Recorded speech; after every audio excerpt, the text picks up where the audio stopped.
So if you judge me because gikulatan ako akong bana, kung kamo manugot mo nga insultuhon mo bisan kamo ang nagbuhi sa inyong bana, dili ta pareho.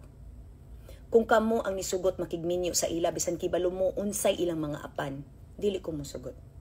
Kung abusive sila in words and also nga gituok ko sumusugot ra ko, sorry, dili because kibaw mo unsa na kagamay akong feeling nga tukon kog tao nga why nakaako og tuok sa ako my entire life.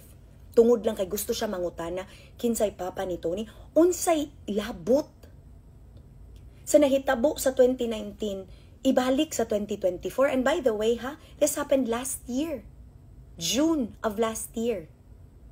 Nga imagine na kung wala nilabay ang tagbi na police, which by the way, thank you guys sa pag-rescue sa ako akong gibira iyang belt bag ug akong gilabay pagawas para makita nila nga nangayo og tabang. Grabe na akong piglas nga maka kanang kuan ko, maka iskapo ko didto nga gikuha ko sa pulis og gikuha pod siya mo nang ako nagdali-dali kog dagan. Gikuha nako ang kwarta kay mo to nga adlaw gipalit nako ang amo ang triton nga gift unta nako sa iya sa amo ang kasal. Muna kung inyong i-review ang post ngano si Tony na lang ang nagunit sa yabi atong adlaw because I made sure that bisan pa o grabe na kong struggle ana nga kadlawon makauli ko i-drive nako ang among sakyanan kay gikuha nako sa police station nga di pa unta ihatag ni Ed nga giingnan siya sa police, sir di man na imong sakyanan.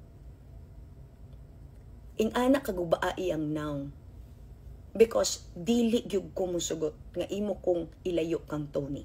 Dili ko musugot nga imo kong insultohon nga wala kay katungod.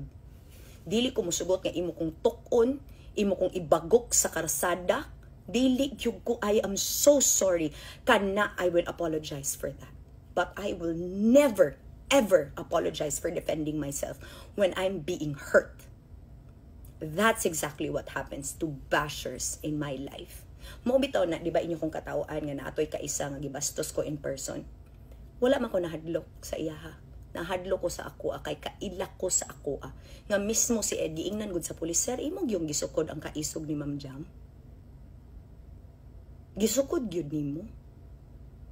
Kay maumanay tinuod. That was June. So kung ing anak ka-abused si Ed, ngano siya man ang nagpakiluoy sa ako ang lola, mama, even sa iyang mama. Kay ako di na untak ko. Nakiluoy siya, kay maupotoy pagsugod sa amo ang kanang honeymoon. Nga, nag-judge ko sa Medina na apakoy mga lagom-lagom nga gibutangan na lag concealer nga nangutana sila ngano grabe akong mga lagom-lagom. Nitingog ba ko? Nagpakabiktima ba ko? Wala. But I moved on like nothing happened. Because si Ed agreed na mo adtog Davao City kay magpa-psychiatric help. Mo nang di na ko masabtan. You only heard his side. And this is simply one of the many things he's done to me and Tony. Yes, including Tony. So kung kamo nga mga single mom nga niminyo og ulitaw, manugot ra mo nga insultohon ang inyong mga anak, pinguton ang dunggan, and by the way, this is all caught on CCTV. Kung manugot mo, dili ta pareho. Kay ang akong kinabuhi nagsugod og naka-revolve around Tony. Niminyo ko because si Tony ang nipili ni Ed. But dili gyud nako tugutan ang bisan kinsa nga moabuso sa ako ang anak o sa ako nga dili maguba ang now. So kung kana ikasuko ninyo, kung kana ikadautan nako, go ahead. But mauni lesson sa tanang mga babae that it's okay to fight back even if ikaw ang dautan. It's also a lesson to all men. Ayaw pagpaluma-luma og tunob og babay. Og ayaw sukda ang iyang kayawa kung dili nimo kaya barugan ang imong mga desisyon. Kay bayot ang dili mo buhat sa sakto ug angay. Di na maayo, binayot na. Di na lalaking tarong. Kasabot?